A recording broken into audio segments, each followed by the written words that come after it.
On est à 8 mois de l'organisation des prochains scrutins dans le pays. La nouvelle équipe gouvernementale, vous le savez, aura entre autres comme tâche cette organisation aux côtés de bien d'autres secteurs de la vie publique, la sécurité, le social, la santé, l'économie.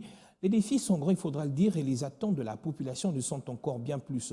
Alors, sauront-ils dans le délai répondre aux attentes des Congolais?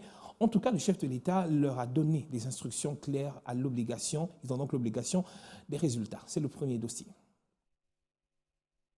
À la Cité de l'Union africaine, la réunion du Conseil des ministres se termine avec les nouveaux membres du gouvernement congolais. Les nouveaux visages des affaires d'État congolais, réunis devant le chef de l'État en présentiel, ne sont pas des inconnus, des surprises et des maintiens, afin de rassurer la marche de la République. Ça y est, le gouvernement Samalou Kondé II a fait sa rentrée des classes. La communication du président de la République, chef de l'État, a porté principalement sur les grandes missions et ses attentes pour ces gouvernements remaniés.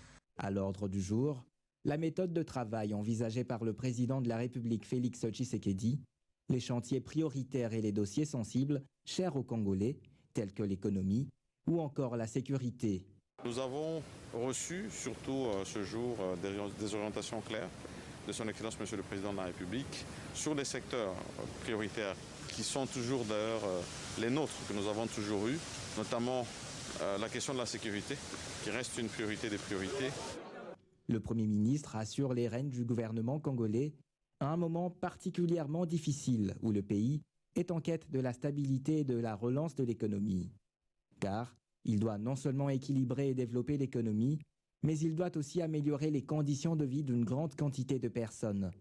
C'est-à-dire qu'il devra intensifier l'activité économique et redistribuer la richesse. Nous allons donc travailler avec tout le monde, parce que finalement, tous, nous sommes là pour répondre à la promesse que le président de la République avait faite au peuple congolais, c'est-à-dire l'amélioration des conditions de vie de la population. Face à la grogne sociale, le gouvernement congolais devra faire de la stabilité et de la relance de l'économie sa priorité, tout en maintenant les efforts pour un changement structurel et réglementaire de l'économie congolaise. Le gouvernement Sama I avait commencé son mandat en avril 2021 avec une situation économique assez précaire, aussi bien à cause de la crise mondiale qui affecte le pays que comme résultat des politiques économiques appliquées. Nous sommes convaincus que dans le programme que nous avons, nous allons maintenir le cap, vu que nous sommes résolument tournés vers l'avenir. Autre priorité dans le cadre de la guerre commerciale, la lutte contre les risques d'asphyxie commerciale et contre l'hégémonie du dollar, notamment via la promotion des paiements en francs congolais. Pour ce qui est du marché d'échange, on note une légère stabilité au niveau de l'indicatif. La Banque centrale du Congo préconise la poursuite du suivi des facteurs de liquidité dans le système bancaire national, la poursuite de la politique de diversification de l'économie nationale et enfin la limitation des paiements en cash en francs congolais qui peuvent avoir un effet adverse sur le marché d'échange. La situation sécuritaire dans l'Est est un sujet qui préoccupe autant qu'il divise les Congolais. Plusieurs estiment que la RDC doit avoir une vraie politique sécuritaire et Jean-Pierre Bemba qui va donc devoir s'atteler à un agenda particulier, assez différent de celui des autres ministres. Je suis conscient que beaucoup d'actions ont été réalisées, bien qu'il en reste autant à accomplir pour la montée en puissance de nos forces armées. Je sais également que beaucoup de défis restent à relever. Dans le secteur de l'intégration régionale, Antipas Mboussa, le défi reste l'affiliation de la RDC dans plusieurs organisations. L'opinion nationale n'a pas caché sa désapprobation face à l'EAC, surtout dans sa gestion de la situation sécuritaire dans la partie est du pays. La population est fatiguée de voir cette force inutile de l'EAC se transformer en une mission d'observation. Comment est-ce qu'on va nous massacrer et on nous tue? Or, ils sont venus pour combattre les terroristes M23. Les forces kenyanes de l'EAC, ils sont venus nous aider. Mais jusqu'à présent, ils sont en train de faire le tourisme dans notre pays.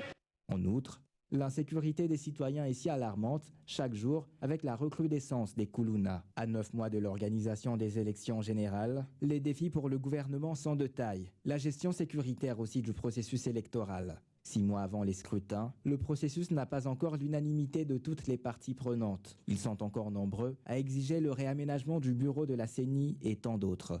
Refaire le fichier, faire les lois électorales, mobiliser les moyens. Et donc il est temps qu'on s'y mette et il est temps que le peuple congolais s'engage tous comme un seul homme pour que les élections puissent avoir lieu. L'une des missions du nouveau vice-premier ministre, ministre responsable de l'Intérieur, Peter Kazadi, est de créer un climat de confiance entre les parties prenantes.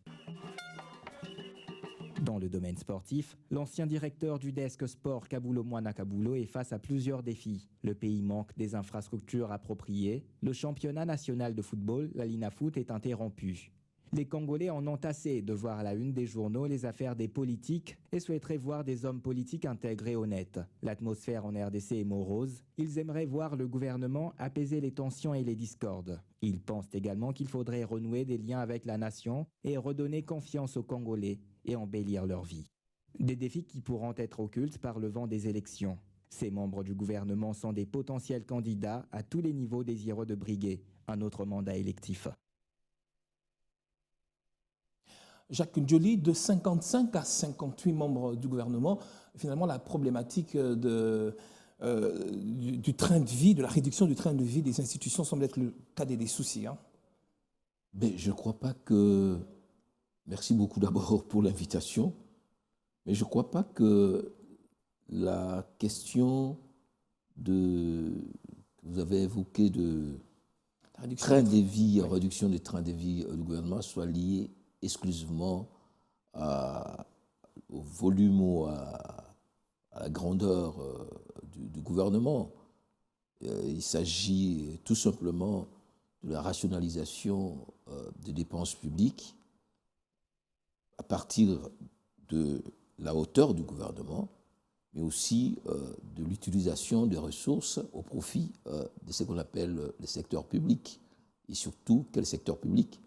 En fait, le train de vie du gouvernement ou le train de vie de l'État, c'est lié à tout le pouvoir, que ce soit l'exécutif, le législatif ou les judiciaires et les autres institutions. Et sur ce point-là, la structure de nos dépenses publiques ou de nos dépenses publiques, on voit qu'il y a plus de 80% de ressources qui sont mises aux rémunérations et au fonctionnement et très peu de ressources qui sont orientées vers les secteurs d'investissement. Même au niveau de l'exécution, je suis à l'Assemblée depuis plusieurs années, il est regrettable que moins de 5% des ressources prévues pour les investissements sont exécutées. Par contre, on assiste chaque année à une sorte de dépassement de budget des institutions publiques. Donc c'est à ce niveau-là. Je ne crois pas que ça soit lié tout simplement au nombre de ministres ou aux questions purement quantitatives. Il s'agit de la qualité de la dépense publique. Et pourtant, les faits, hein, vous le savez, les derniers chiffres récemment démontré également que les institutions étaient assez budgétivores. On l'a vu avec les dénonciations justement d'ACAJ et autres ONG qui dénoncent. Comment parvenir justement à une rationalisation quand on a beaucoup plus de ministères qu'il faut nourrir? Je continue à dire que le nombre de ministères, c'est peut-être un élément indicateur. C'est vrai, on a 5 vice-premiers ministres, on a plus ou moins 11 ministres d'État, on a 29 ministres, 29 ministres, de vice-ministres, ministres délégués, mais le problème n'est pas exclusivement à ce niveau. Le problème, c'est l'affectation de ressources nationales au fonctionnement, aux rémunérations. Le ratio dépasse le 80% et le 20% qui doivent aller à l'investissement. Or, on ne crée pas la richesse avec la consommation, mais on crée la richesse avec l'investissement productif. Donc, si vous utilisez toutes les ressources pour le fonctionnement, vous allez avoir des problèmes pour la qualité des infrastructures. Et là, la qualité des infrastructures a des impacts sur la vie politique, la vie nationale, sur le taux de pauvreté, sur l'attractivité des investisseurs sur notre pays. Si vous n'avez pas de très bons aéroports, vous n'avez pas de belles routes, vous n'avez pas tout ce qui est patrimoine organisationnel, mais vous ne pouvez pas. Donc à un certain moment, l'État va avoir des difficultés, même à prendre à charge, n'est-ce pas, ces surpoids qui est lié au fonctionnement des institutions publiques. Et c'est comme vous l'avez dit, c'est que l'attention, que même au niveau de l'exécutif, du chef de l'État, il a attiré l'attention sur la qualité de la dépense publique. Alors, un gouvernement qui sort à 8 mois pratiquement de la tenue des élections, est-ce que les priorités, est-ce que le répondant quant au social, à la santé, à la sécurité de la population restera en priorité quand on sait qu'on a 8 mois, à quelques mois des élections? Je crois qu'il faut que nous puissions intégrer l'élection comme une activité normale de la fonctionnalité des institutions. Et à 8 mois des élections, mais la question de la sécurité, de l'existence même de l'État se pose. Vous savez que de l'Ituri jusqu'à pratiquement un peu au nord Katanga, il y a de vrais problèmes. Il y a une occupation de notre territoire. Donc, cette question, la considérer comme priorité, quel que soit 2 ou 3, vous allez lire de personnes. Ils vont régner, ils vont gérer, ils vont diriger quel pays si vous n'êtes pas capable de résoudre la question sécuritaire qui est une mission régalienne première d'un État. Deuxièmement, la question du pouvoir d'achat.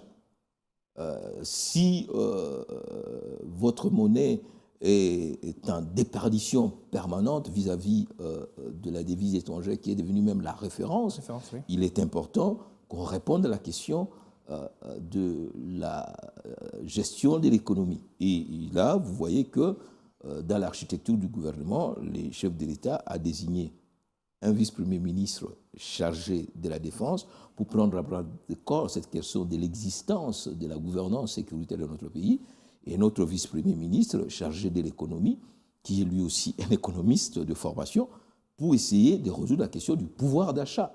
Et ces deux questions de paix et les questions du pain sont des deux questions majeures.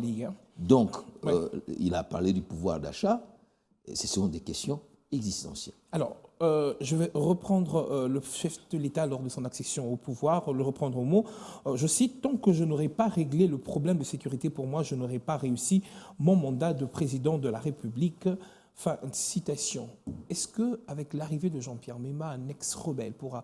Est-ce qu'il fallait finalement un ex-rebelle? Pourquoi vous insistez sur l'ex-rebelle? Pourquoi vous ne dites pas ancien vice-président de la République? Ancien vice-président, oui. Ex-rebelle également, c'est dans son CV, on ne peut pas l'éviter. Est-ce que Jean-Pierre Mema est cette personne qu'il fallait, que Félix Tshisekedi attendait pour finalement résoudre ce problème d'insécurité? Bon, la personne qu'il attendait, la personne qu'il fallait, je ne sais pas, ça il faut le chef d'État. Mais je crois que le profil de Jean-Pierre et son passé, sa connaissance du secteur, non simplement militaire, mais de la zone. Il ne faut pas oublier que Jean-Pierre a été membre du FLC, qui était en fait la fusion entre l'MLC et l'RCD-KML de Moussa Nyamwisi. Ah oui. Ils ont construit un fond. Donc, il connaît la zone du Nord Kivu. Il connaît la zone de l'Ituri, parce qu'il a eu à régler les problèmes entre les Ema et les Lendu. Il a mis en place une armée qui s'appelle l'ALC. Donc, je crois qu'il comprend, il est suffisamment outillé pour comprendre la problématique de la sécurité à l'Est. Donc, en termes d'atouts face aux défis, je crois qu'il y a une adéquation. Le reste, c'est le terrain qui va nous le dire et nous espérons que ça va pour le mieux. Est-ce que finalement le poste quand même de ministre, vice-ministre de la Défense n'est pas assez politique quand on sait que les stratégies de terrain, c'est plutôt pas aux acteurs, aux militaires, aux FRDC? Non, il faut, ne sera pas limité quelque part? Non, il faut voir l'architecture. L'architecture de notre système de défense, ou comme de toutes les armées, est toujours verticale. C'est-à-dire, il y a dans notre pays la chaîne des mises en condition, et c'est le gouvernement qui a cette responsabilité de pourvoir aux hommes, aux moyens pour mener la guerre. et la chaîne de mise en œuvre, qui est la chaîne qui a le chef d'état-major et le président de la République. Mais les deux chaînes se rencontrent au niveau du chef de l'État, président de la République, qui est le commandant suprême des forces armées. Donc, si le chef de l'État lui a fait confiance, c'est qu'il sait qu'il peut, à son niveau, mettre la chaîne de mise en condition pour que la chaîne de mise en œuvre puisse exécuter. Une confiance, comme vous le dites, pour partager également les responsabilités en cas d'échec. Pourquoi pas, quand on est vice-premier ministre ou on est ministre dans un gouvernement, c'est pour partager la responsabilité. Partager la responsabilité, assumer les responsabilités. Un échec qui se dessine de plus en plus, vous ne pensez pas? Échec sur quoi? Sur le terrain, le M23 encore présent, encore actif, les groupes rebelles, le M23 qui récidive. Toujours pas de recul?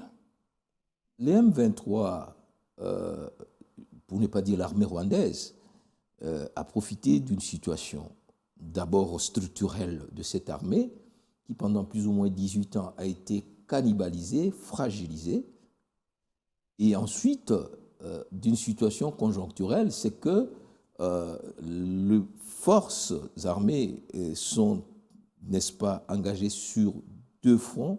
Il y a le front de l'Ituri et le front du Nord Kivu. Et nous étions, vous vous rappellerez, en pleine période d'état de siège.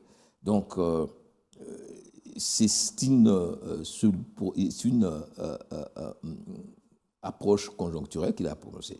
Donc maintenant, comme l'a dit le président, le vice-président ou le vice-premier ministre et les chefs de l'État, l'armée congolaise est en train de monter en puissance. Donc nous avons à la fois la charge de restructurer, de réformer de l'armée, d'acquérir de matériel de troisième dimension tel que l'aviation et autres, mais en même temps de faire la guerre avec le Rwanda à travers le M23. Donc, ce qui est important, c'est la résilience congolaise. Les M23 ne resteront jamais au Congo et le Congo gagnera cette guerre. Alors, un autre défi pour clôturer ce dossier, l'économie congolaise, il faudrait dire, reste très vulnérable aux produits de première nécessité, mais également à la concurrence, il faudrait dire la performance de nos partenaires commerciaux. Vital Kamerhe, à l'économie, est-ce que c'est le profil qu'il faut pour remonter l'économie congolaise? Mais moi, je connais Vital beaucoup plus comme économiste. J'étais à la faculté de droit, il était en économie. Donc, c'était un économiste de formation.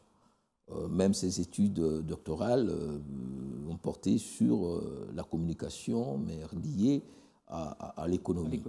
Donc, en termes de possession de la situation de la cartographie économique de la RDC, je crois que Vital Kamerhe, qui a même été à un certain moment assistant à la faculté des sciences économiques, est suffisamment outillé pour comprendre. Si nous avons une économie, comme vous avez dit, une économie extravertie. Nous consommons, tout ce que nous consommons vient pratiquement de l'extérieur, oui. Et nous exportons ce que nous ne consommons pas, essentiellement une économie de rente, de produits, de matières premières. Donc, le défi est là. Mais est-ce qu'on va résoudre le défi dans 8 mois? Ça, c'est notre débat. Mais la question de la restructuration de notre économie pour devenir pas un champ d'exportation de pays, des produits de tous les pays voisins, ben, il faut y arriver, il faut cette réforme, parce que parfois on parle de la balkanisation politique, mais la plus grande balkanisation, la plus grande domination est la domination économique. Je viens du Sud Kivu. Est-ce que vous savez qu'au Sud Kivu, même les beignets viennent de pays voisins, de l'eau, même les lenga-lenga, les légumes. On les assure, donc il y a eu, avec l'insécurité, mais aussi l'absence d'une vision nationale. Parce que la défense n'est pas simplement militaire, la défense est aussi économique. L'état de nos routes, avons-nous investi sur les routes qui doivent quitter Bukavu jusqu'au Kasaï, la route qui doit quitter Bukavu-Vira pour relever les ports de Kalundu jusqu'au Katanga. Donc, il y a eu un vide stratégique en termes d'économie que nous payons. Allez dans notre marché, regardez autour de vous, il y a combien de banques congolaises? Les supermarchés qui sont ici. En grande partie appartenant à des étrangers. Voilà, merci. Allez, nous allons prendre le second dossier.